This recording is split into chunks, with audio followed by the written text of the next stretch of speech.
Hello everyone and welcome to Sinful Gaming. I hope you're all doing well, I hope you're all staying safe, and most of all, I hope you're all fighting that war against the Grey. Today's video we're going to start collecting Kings of War, and today we're going to take a look at the Forces of Nature. We're going to take a look at the Forces of Nature and their army set, and take a look at all the models inside of it, talk a little bit about what they can do and how we can build up these particular models. We'll then take a look at some other units we can use to expand upon this initial box set, and then finally finish off the video with a little sample army list for you to use some inspiration for starting your own army of the Forces of Nature for Kings of War. And so, to begin with, first of all, we get 20 Salamanders. Now, these can be built as Salamander Primes, which are a heavy infantry unit for the Forces of Nature. Now, they are melee 4+, defense 5+, so a really solid defensive unit. They have crushing strength 1 as standard, but you can choose to exchange their shields, which would lower their defense to a 4+, but will give them crushing strength 2, and this is a freely taken option. For me, they are, a really good offensive piece, and getting crushing strength 2 is not something we have an awful lot of, and can really be a heavy power piece in the force. Now, next up we have the Naiads, and these can be built as a couple of different models. First of all, we have Naiad Ensnarers, which are our infantry combat unit. They have Ensnare, Pathfinder, and Regeneration 4+. What Ensnare will do is allow you to make your opponent harder to hit you, which is pretty cool.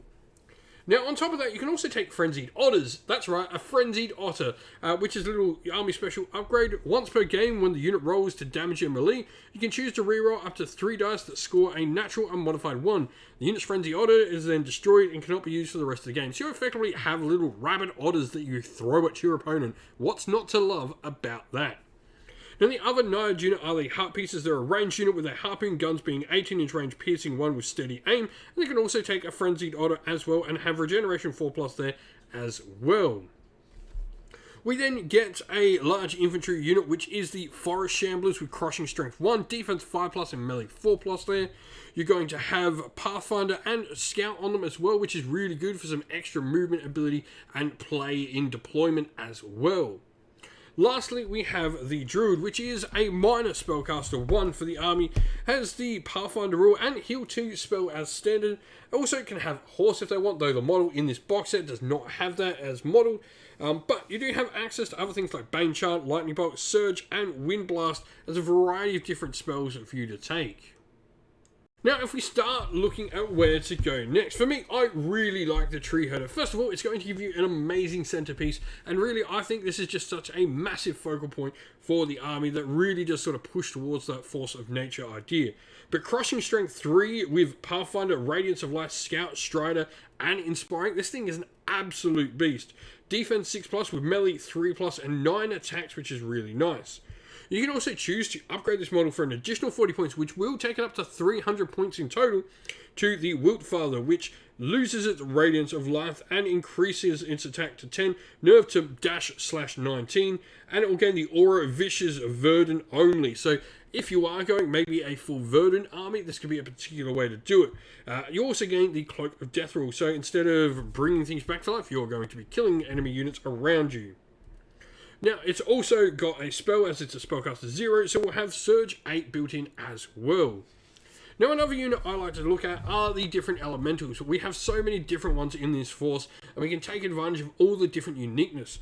I think Air Elementals on top of the initial box really add something with the nice 10-inch speed. They've also got the ability to fly with Nimble there as well, and Pathfinder and Shambling. I think they're a really useful unit to bring to the table. If we're looking at other fast-moving pieces to bring, maybe we want to look at the Centaurs, bringing in that last sort of part of all the different myriad forces into the army. They have Crushing Strength 1 on the Centaur Brave Striders with Pathfinder and Thunderous Charge, and can take a Frenzied Otter.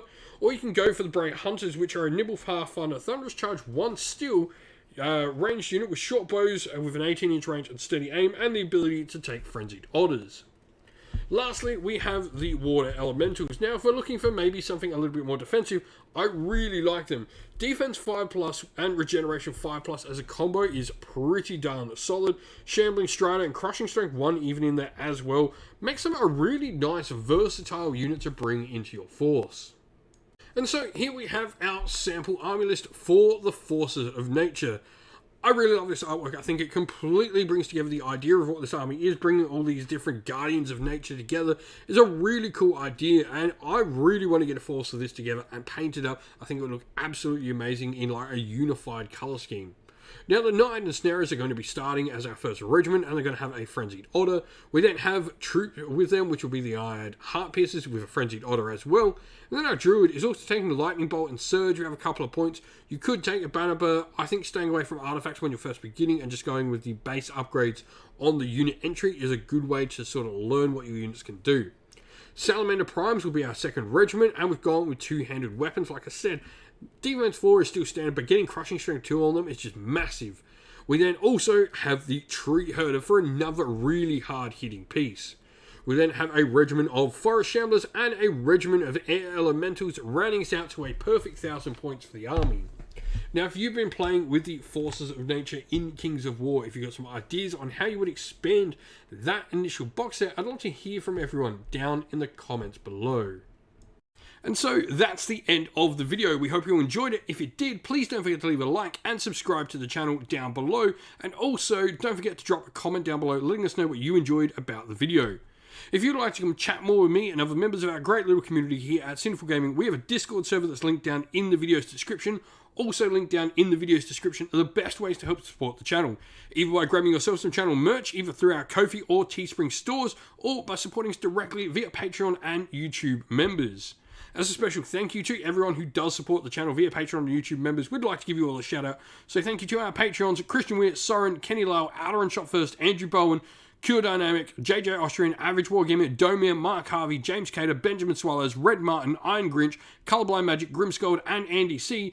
And to our YouTube members, Green Roots Gaming, Ronya, Lockloric, The Johnny84, Broken Chef, Ariana Edwards, Revan R, Pink Nuka Fire, Robin Mankiller, Monty Tabletop Terrain, James Tillman, Disco, and John Castle.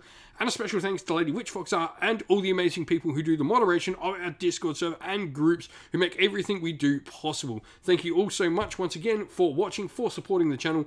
Stay safe, stay well, and most of all, keep fighting that war against the Grey. Ciao for now.